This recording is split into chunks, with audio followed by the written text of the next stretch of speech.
For 15 years, he mopped the floors of the CIA's most secure building, silent, invisible, just another janitor in a gray uniform. But when a young analyst accidentally dropped a classified file, what happened next revealed the most shocking secret in agency history. This man wasn't cleaning the floors. He was protecting America's deepest secrets. And his real identity, it would change everything. The Langley Federal Building in Virginia houses some of America's most classified operations. Every night, when the analysts go home and the lights dim, the night shift takes over. Among them was a man everyone called simply Robert. Robert Martinez was 67 years old, soft-spoken, and had been cleaning the same floors for 15 years.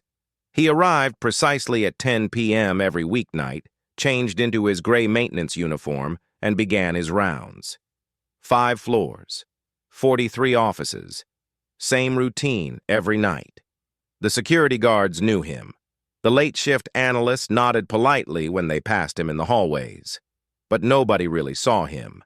In the intelligence world, invisibility is the greatest superpower, and Robert had mastered it completely. What the CIA employees didn't know was that Robert spoke 7 languages fluently, could decode encrypted messages in his head, and had a photographic memory that could recall every document he'd ever seen. They saw a janitor. They never saw the legend. Every night, as Robert cleaned, he listened. Not intentionally, but old habits from another life die hard. He heard conversations about operations in Belarus, whispered concerns about a mole in the Moscow station, and debates about a missing agent in Damascus. Information flowed around him like water, and he absorbed it all. Sarah Chen was 28 years old and had been working at the CIA for 3 years. Brilliant, ambitious, and completely dedicated to her work in counterintelligence. She was also chronically overworked and surviving on caffeine and determination. It was 11:47 p.m. on a Tuesday when Sarah finally decided to call it a night. She gathered her classified files, locked them in her secure drawer, and headed for the elevator. But in her exhaustion, she made a mistake that would change everything. As Sarah rushed to catch the elevator, a single folder slipped from her briefcase. Classified documents scattered across the hallway floor, operation names, agent identities, and most critically, the real names of 3 deep-cover operatives currently active in Eastern Europe. Sarah's heart raced. Protocol was clear. Any breach of classified material had to be reported immediately. Her career could be over. But as she scrambled to collect the papers, she noticed something that made her freeze. Someone was watching. Robert stood 20 feet away, his mop in hand, having witnessed the entire incident. Sarah looked at him, then at the scattered documents, then back at him. For a moment, neither moved. This janitor had just seen enough classified information to compromise multiple ongoing operations. Sarah expected Robert to continue cleaning, to pretend he hadn't seen anything. That's what any normal maintenance worker would do. Instead, Robert set down his mop and walked toward her. Robert knelt down and began helping Sarah collect the scattered papers. But as he handed her a document, he said something that made her blood run cold. Agent Kozlov's cover was blown 3 days ago. He's already been extracted. Sarah stared at him in shock. The document in Robert's hand contained information about Viktor Kozlov, a deep-cover asset in Prague. How could a janitor possibly know about an extraction that had happened just days ago? Information that was so classified, even Sarah had only learned about it that morning. Robert continued helping her collect the papers, his movements calm and methodical. "The Belgrade station is compromised too," he said quietly. "Your analyst, Maria Petrov, she's been feeding information to Russian intelligence for 6 months." Now Sarah was truly frightened. Maria Petrov was one of their most trusted analysts, and the Belgrade Station Compromise was a theory that only 5 people in the entire CIA were working on. She looked at this elderly janitor with new eyes. Who was this man? "Who are you?" Sarah whispered. Robert finished collecting the last document and handed her the complete stack. "Someone who's been watching over this place longer than you've been alive," he replied. Sarah's mind raced. This violation of security protocol could end her career, but her curiosity as an intelligence analyst was stronger than her fear. "How do you know about Kozlov?" "About Maria Petrov?" she asked. Robert looked at her for a long moment as if deciding how much to reveal. "Because 15 years ago, I was the one who recruited Kozlov. And 3 months ago, I identified the behavioral patterns that suggested Petrov had been turned." Sarah felt her world tilting. This was impossible. Recruitment operations were handled by senior case officers with decades of experience. Behavioral analysis of potential moles was done by specialized counterintelligence teams. Yet this janitor was claiming responsibility for both. "Sarah Chen, Georgetown University, International Relations, graduated magna cum laude. Your thesis on Russian intelligence networks in the Balkans caught our attention. That's why you were recruited." Sarah's mouth fell open. Her recruitment had been presented as competitive selection, but now this janitor was suggesting it had been targeted. "This is insane! You're a maintenance worker. You clean floors." Robert smiled for the first time she'd ever seen. "The best cover is the one that makes you completely invisible. For 15 years, I've walked these halls, listened to conversations, observed behavior patterns, and reported my findings." Reported to whom? Robert's expression grew serious. "To people who no longer exist in any official capacity. To operations that were never officially authorized. To a network that protects America's interests when traditional methods fail." Sarah was struggling to process this information. "Are you saying you're some kind of sleeper agent?" Robert shook his head. "Not sleeper.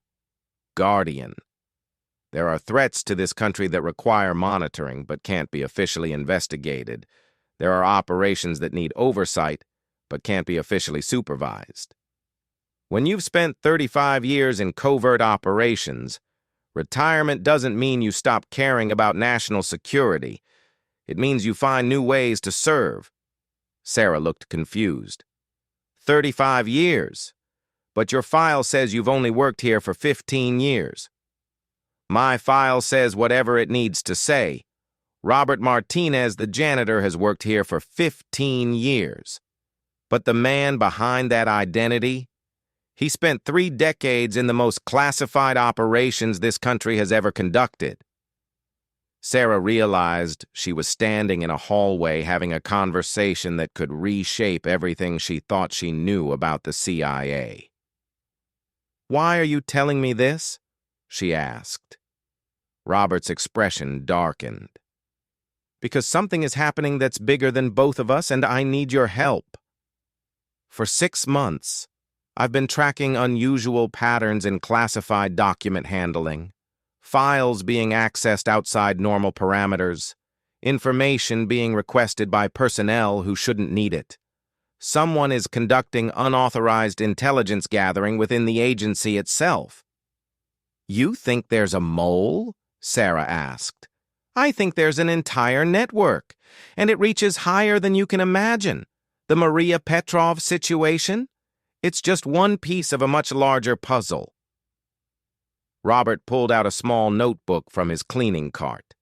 It looked ordinary, but as he opened it, Sarah saw pages of coded notations, behavioral observations, and pattern analyses that would make senior counterintelligence officers envious.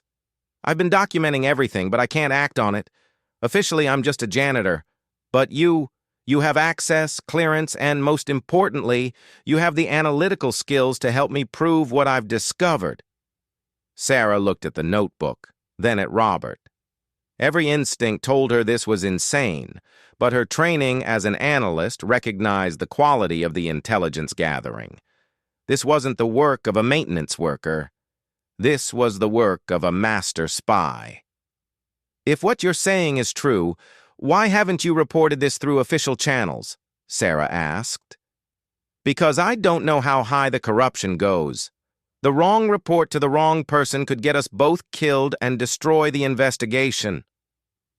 Over the next hour, Robert shared 15 years of observations. He told Sarah about the late-night meetings he'd overheard, the unusual personnel movements he'd noticed, and the pattern of information requests that suggested someone was building comprehensive intelligence profiles of American assets worldwide. 3 weeks ago, I identified the trigger event. Someone accessed the master database of deep cover operatives. Not 1 or 2 files, the entire database. That's when I knew we were dealing with something massive. Sarah felt a chill. The database Robert was referring to contained the identities and locations of every American intelligence asset operating under deep cover worldwide. If that information fell into the wrong hands, it would be the greatest intelligence disaster in American history. "What do you need from me?" Sarah asked. "Access to personnel files, communication logs, and most importantly, your analytical software. I can gather intelligence, but I need someone with your clearance level to process it officially." Over the following weeks, Sarah and Robert developed an unlikely partnership. By day, Sarah conducted her official duties while running covert analyses on Robert's intelligence. By night, Robert continued his cleaning rounds while gathering additional evidence. Their investigation revealed a sophisticated network of compromised personnel. Not just Maria Petrov, but analysts, case officers, and even administrative staff who had been systematically recruited by a foreign intelligence service. The recruitment pattern suggests this operation has been running for at least 5 years. They've been patient, methodical, and incredibly sophisticated. This isn't opportunistic spying. This is strategic penetration at the highest levels, Robert explained. Sarah's analysis revealed that the compromised network had access to virtually every ongoing CIA operation. Asset locations, operational methods, communication protocols, everything that would allow a foreign power to systematically dismantle American intelligence capabilities. After 6 weeks of investigation, Sarah and Robert had assembled irrefutable evidence of the largest intelligence breach in CIA history. But they faced a critical decision. Who could they trust with this information? "There's only one person I trust completely. Director Harrison was my handler 25 years ago. If anyone can be trusted with this, it's him." Sarah looked shocked. "The director? You know Director Harrison personally?" Robert smiled. "Sarah, I didn't spend 35 years as just any operative. I was Director Harrison's top field agent during the Cold War. The janitor Robert Martinez may be invisible, but Robert Castellano was once the CIA's most successful deep cover specialist."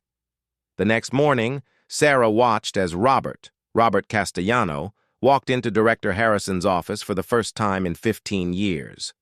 Not as a janitor, but as the legendary operative who had single-handedly prevented 3 international crises and recruited dozens of assets during the most dangerous years of the Cold War. Within 72 hours, the entire network was rolled up. 17 compromised personnel were arrested, including Maria Petrov and 2 senior case officers. The foreign intelligence operation that had taken 5 years to build was dismantled in a single coordinated action. Sarah received a commendation and promotion for her analytical work. But she never forgot the lesson Robert Castellano taught her. The most dangerous enemies are often hiding in plain sight, and sometimes the most powerful guardians are invisible. As for Robert, He returned to his night shift, his gray uniform, and his cleaning cart. Because America's secrets still need protecting, and the best guardians are the ones nobody sees coming. This story reminds us that in the world of intelligence, nothing is ever as it seems. Heroes don't always wear uniforms or carry badges. Sometimes they carry mops and work night shifts, watching over us while we sleep, protecting secrets that keep nations safe. The greatest spies are the ones you never suspect. The most important operations are the ones you never hear about. And sometimes the janitor mopping your floors is the person standing between your country and its enemies. In the shadows of every major institution, there are guardians watching, protecting, and serving in ways you'll never know.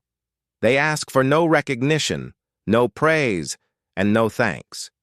They serve because they must, because they can, and because they understand that freedom requires eternal vigilance.